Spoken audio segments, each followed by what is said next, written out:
Hello my dear students, आज की इस वीडियो में हम स्टार्ट करने जा रहे हैं चैप्टर नंबर 15 प्रोबेबिलिटी। तो इस वीडियो में हम बात करेंगे introduction of the probability.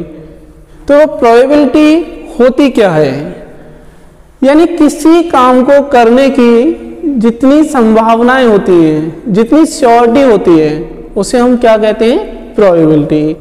For example हम बात करते हैं किसी कॉइन की। अगर किसी कॉइन को हम टॉस करेंगे तो टॉस करने पर या तो आपका हेड आएगा या फिर टेल आएगा। तो हेड और टेल आने की पॉसिबिलिटी कितनी हो जाएगी, 50-50%। तो इसको हम क्या कहेंगे, प्रोबेबिलिटी कहेंगे। यानी कि टेल आने की पॉसिबिलिटी और हेड आने की पॉसिबिलिटी कितनी है, 50%। या फिर हम इसको कह सकते हैं 1/2। अब सबसे पहले हम बात करेंगे इसके फॉर्मूले की। प्रोबेबिलिटी का फॉर्मूला होता है favourable number of outcomes upon total number of outcomes. Means favourable outcomes हम किसे कह सकते हैं, जो आपके करेंट इवेंट्स होते हैं। जैसे किसी कॉइन को हमने टॉस किया तो या तो हेड आएगा या टेल आएगा। तो करेंट इवेंट्स क्या बनेंगे आपके, हेड या tail. Total number of outcomes यानी कि या तो हेड आ सकता है या टेल आ सकता है, दोनों में से कोई एक आएगा। तो आपके टोटल आउटकम्स कितने बन जाएंगे, 2 बन जाएंगे। प्रोबेबिलिटी को हम डिनोट करते हैं कैपिटल P से और इसके ब्रैकेट में लिखेंगे E। E का मीन्स क्या होता है कि current events equal to number of favourable outcomes को हम रिप्रेजेंट करते हैं स्मॉल n e, यानी कि number of current events upon NS। NS का मीन्स क्या है यहाँ पर, number of sample space. Sample space हम किसे कहते हैं, टोटल नंबर ऑफ आउटकम्स। तो ये तो थी बात आपकी फॉर्मूले की। अब इसकी कुछ कंडीशंस के बारे में हम जान लेते हैं। प्रोबेबिलिटी में आपके 2 टाइप के इवेंट्स होते हैं। एक तो आपके डेफिनेट इवेंट्स होते हैं जिनको हम श्योर इवेंट्स कह सकते हैं, और दूसरे इवेंट्स होते हैं आपके इनडेफिनेट, जिसको हम क्या कहेंगे, अनसर्टेन इवेंट्स या इम्पॉसिबल इवेंट्स भी कह सकते हैं। 2 टाइप के आपके इवेंट्स होते हैं। अब ये आपके श्योर इवेंट और इम्पॉसिबल इवेंट्स क्या होते हैं। श्योर इवेंट्स क्या होगा कि जिस काम को हम करने जा रहे हैं और वो काम आपका डेफिनेटली हो ही जाए तो आपका क्या होगा, वो श्योर इवेंट होगा। बट इम्पॉसिबल इवेंट्स क्या होते हैं, जैसे कि मान के चलिए हम किसी कॉइन को टॉस कर रहे हैं, हेड या टेल आएगा, बट आप ये कहें कि डाइस का 5 नंबर आएगा, तो जब हम डाइस को थ्रो नहीं कर रहे हैं तो कहाँ से आएगा, तो ये आपका इम्पॉसिबल इवेंट हो जाएगा। तो आपके 2 टाइप के इवेंट्स होते हैं और श्योर इवेंट की प्रोबेबिलिटी ऑलवेज 1 होती है, इम्पॉसिबल इवेंट्स की प्रोबेबिलिटी ऑलवेज 0 होती है। और प्रोबेबिलिटी की ये कंडीशन होती है कि प्रोबेबिलिटी आपकी 1 के इक्वल हो सकती है, 1 से लेस हो सकती है। और 1 प्रोबेबिलिटी किसकी होगी, श्योर इवेंट्स की। और प्रोबेबिलिटी आपकी 0 के इक्वल हो सकती है और 0 से ग्रेटर भी हो सकती है।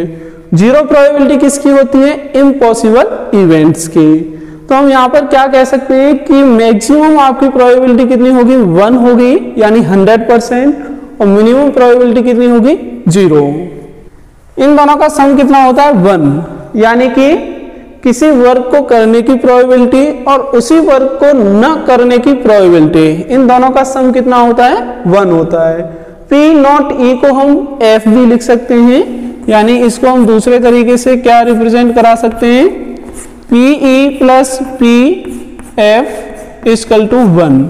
F का मीन्स क्या हो गया कि जो फेलियर इवेंट्स हैं उसकी प्रोबेबिलिटी, यानी कि किसी वर्क को न करने की प्रोबेबिलिटी। इसी तरीके से मान लीजिए कि किसी एक एक्सपेरिमेंट में आपके 1 से ज्यादा इवेंट्स हो रहे हैं। सपोज हमारे पास इवेंट्स हैं E1, E2, E3 .En।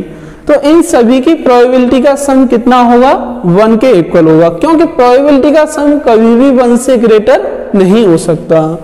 इसको हम क्या मेंशन कर सकते हैं, probability of E1 event plus probability of E2 events plus probability of E3 events plus dot dot dot dot plus probability of N event equal to 1। यानी कि किसी भी एक एक्सपेरिमेंट में जितने भी स्टेप किए हैं आपने, उन सभी की प्रोबेबिलिटी का सम ऑलवेज 1 होगा। सपोज दैट कोई एक ऐसा क्वेश्चन आ जाता है जिसमें कुछ इवेंट्स की प्रोबेबिलिटी दे रखी है और इवेंट्स के ना होने की प्रोबेबिलिटी फाइंड करनी है, तो हम कैसे करेंगे? एक फॉर्मूला में अभी ऑलरेडी आपको एक्सप्लेन कर चुका हूं, उसी फॉर्मूले से हम इसको फाइंड कर लेंगे। That means P not E equal to 1 minus PE, यानी कि लेफ्ट हैंड साइड में PE जो था उसको हमने राइट हैंड में शिफ्ट कर दिया और इसकी प्रोबेबिलिटी हमें गिवन है, तो नॉट E की प्रोबेबिलिटी हम फाइंड कर सकते हैं। Similarly PE equal to 1 minus P not E। Suppose that E events ना होने की प्रोबेबिलिटी हमारे पास है और E इवेंट्स होने की प्रोबेबिलिटी फाइंड करनी है, तो फॉर्मूला कौन सा यूज करेंगे? PE equal to 1 minus P not E। इसमें हमें नंबर ऑफ करेंट इवेंट्स या टोटल पॉसिबल इवेंट्स की जरूरत नहीं पड़ेगी, हम डायरेक्ट इस फॉर्मूले से फाइंड आउट कर सकते हैं। इसके बाद हम बात करेंगे सैंपल स्पेस की, यानी टोटल नंबर ऑफ आउटकम्स कैसे बनाए जाते हैं। सैंपल स्पेस जिसको हम क्या कह सकते हैं? NS। सबसे पहले हम बात करेंगे कॉइन के लिए, तो कॉइन में आपके कितने फेसेस होते हैं? 2 फेस होते हैं, एक हेड और एक टेल। तो NS इक्वल टू क्या होता है? 2 की पावर n, यानी कि total number of favourable outcomes कितने हो जाएंगे? 2 to the power n। n का मीन्स क्या है? यहाँ कॉइन को कितनी बार टॉस किया जा रहा है। अगर 1 टाइम टॉस किया जा रहा है तो n की वैल्यू 1 हो जाएगी, 2 टाइम टॉस किया जा रहा है तो n की वैल्यू 2 हो जाएगी। अब हम सैंपल स्पेस बनाएंगे कॉइन के लिए फॉर 1 कॉइन, यानी कि किसी एक कॉइन को एक बार टॉस किया गया है, तो इसमें total number of favourable outcomes कितने हो जाएंगे? 2 टू दी पावर 1, यानी यहाँ पर हमने n के प्लेस पर कितना लिखा है? 1। 1 क्यों लिखा है? क्योंकि एक कॉइन को टॉस किया जा रहा है या फिर एक कॉइन को एक बार टॉस किया जा रहा है, तो टोटल आपके कितने आउटकम्स हो जाएंगे? 2। इसका सैंपल स्पेस हम बनाएंगे तो कितना बनेगा, जिसको हम S से डिनोट कर सकते हैं, इक्वल टू ब्रैकेट में हम लिखेंगे यहाँ पर हेड कॉमा टेल, यानी एक आपका हेड हो जाएगा, दूसरा टेल हो जाएगा। नेक्स्ट हम बात करेंगे 2 कॉइन के लिए, यानी कि एक कॉइन को 2 बार टॉस किया जाए या फिर 2 कॉइन को एक साथ टॉस कर दिया जाए। तो जब एक कॉइन को 2 बार टॉस करेंगे तो पहले आपका हेड आ सकता है या टेल आ सकता है, फिर से अगर टॉस करेंगे तो हेड या टेल आ सकता है। और अगर एक कॉइन को एक साथ टॉस कर दिया तो पहले कॉइन पर हेड या टेल आ सकता है, दूसरे पर भी हेड या टेल आ सकता है। तो इसके लिए हम सैंपल स्पेस बनाएंगे, उससे पहले हम देखेंगे कि total number of sample space कितने बनेंगे। तो NS equal to 2 to the power 2। 2 power क्यों लगाइए? क्योंकि 2 कॉइन एक साथ टॉस किए जा रहे हैं या एक कॉइन को 2 बार टॉस किया जा रहा है, तो कितना हो जाएगा? 2 टू जा 4, यानी कि 4 सैंपल स्पेस बनेंगे। कैसे बनाएंगे? यहाँ पर हम एक कॉइन शो करा देते हैं इस तरीके से। फर्स्ट टाइम अगर हम टॉस करेंगे तो हेड आएगा या फिर टेल आएगा। सेकंड टाइम इस कॉइन को उठाकर फिर से टॉस किया तो आपका हेड आ सकता है या फिर टेल आ सकता है। अगर आपका टेल आता है कॉइन का तो उसको फिर से हम टॉस करेंगे तो फिर से आपका हेड या टेल आ सकता है। तो इसके लिए सैंपल स्पेस क्या बनेगा? यहां से शुरू करेंगे। ये एक ट्री मेथड होता है जिसमें क्वेश्चन कभी गलत हो ही नहीं सकता। हेड हेड, यहां से चलेंगे, हेड हेड आ गया, यानी कि पहले कॉइन का हेड और दूसरे कॉइन पर भी हेड, या फिर हम ये कह सकते हैं कि फर्स्ट टाइम में हेड आया और फिर दोबारा भी आपका हेड आया। दूसरा आपका इवेंट क्या बन जाएगा? Tail head.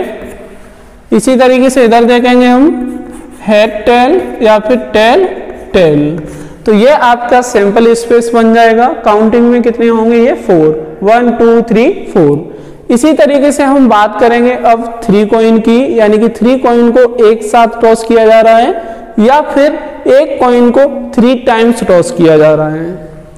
तो फॉर 3 कॉइन, तो इसमें अगर हम NS की बात करें तो कितने बन जाएंगे 2 टू दी पावर 3। यहाँ पर हम 3 पावर क्यों लगा रहे हैं, क्योंकि 3 कॉइन को एक साथ टॉस कर रहे हैं या एक कॉइन को 3 टाइम्स टॉस कर रहे हैं।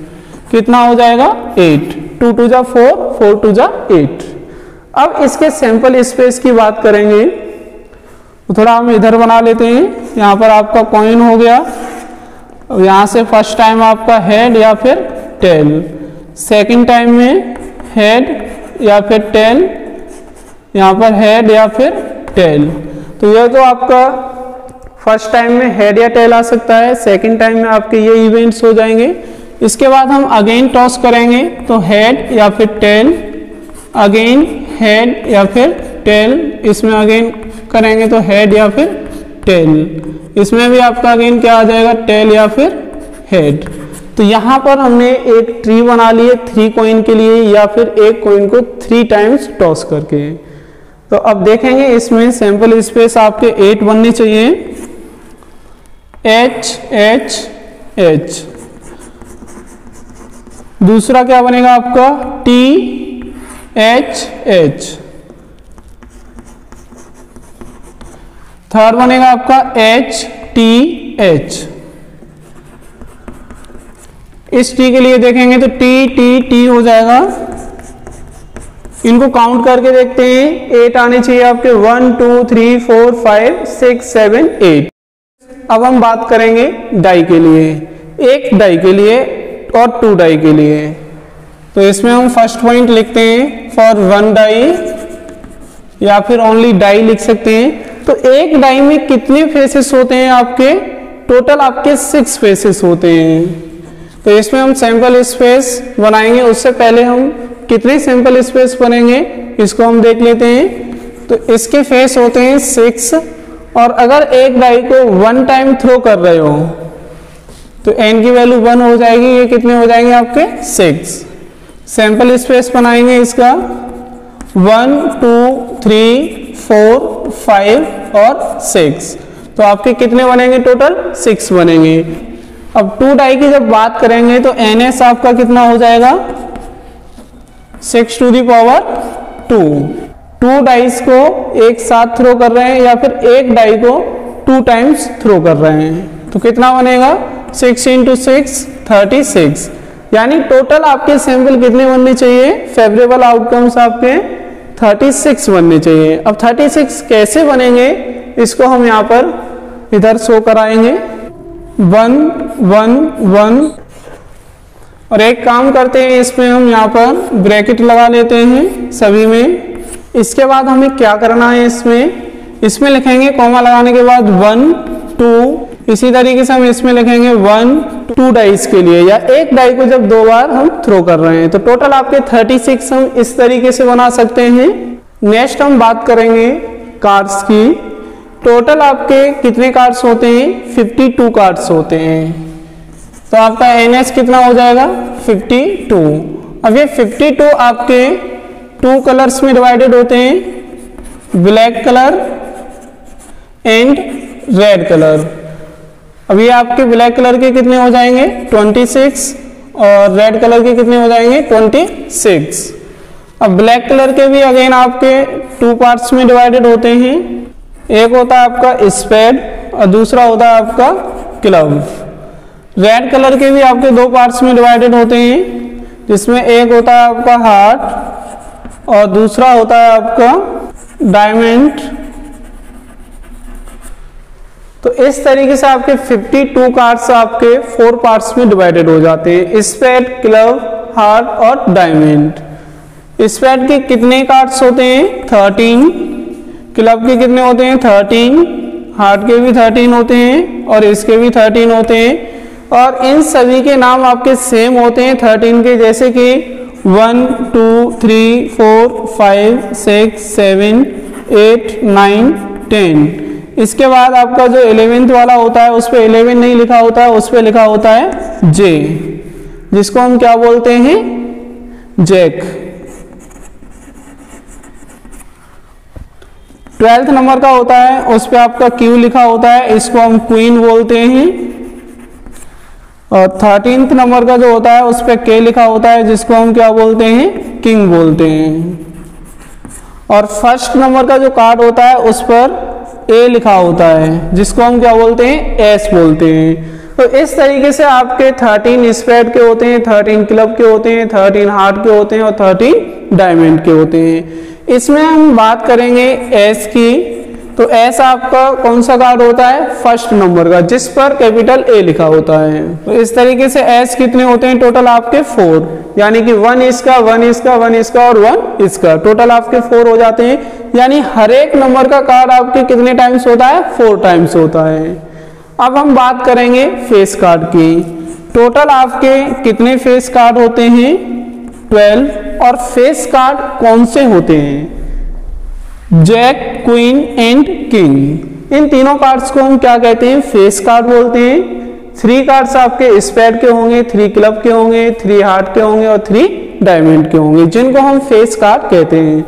यानी कि अगर हम इनको डिवाइड करें अगेन, तो ये आपके 2 पार्ट्स में डिवाइड हो जाते हैं, एक आपका ब्लैक और एक आपका रेड।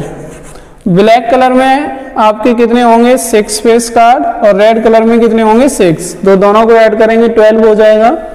अब ब्लैक आपके 2 पार्ट्स में अगेन डिवाइड हो जाते हैं, स्पेड एंड क्लब। स्पेड में आपके 3, क्लब में 3। इसी तरीके से रेड कार्ड भी 2 पार्ट्स में डिवाइड हो जाते हैं, एक होता है आपका हार्ट और दूसरा होता है आपका डायमंड। इन दोनों में भी आपके 3 कार्ड्स होते हैं। तो टोटल मिला के आपके कितने फेस कार्ड होते हैं, 12 फेस कार्ड होते हैं। डियर स्टूडेंट्स, ये तो था प्रोबेबिलिटी का एक शॉर्ट इंट्रोडक्शन। इसके बाद हम नेक्स्ट वीडियो में लेके आएंगे एक्सरसाइज 15.1।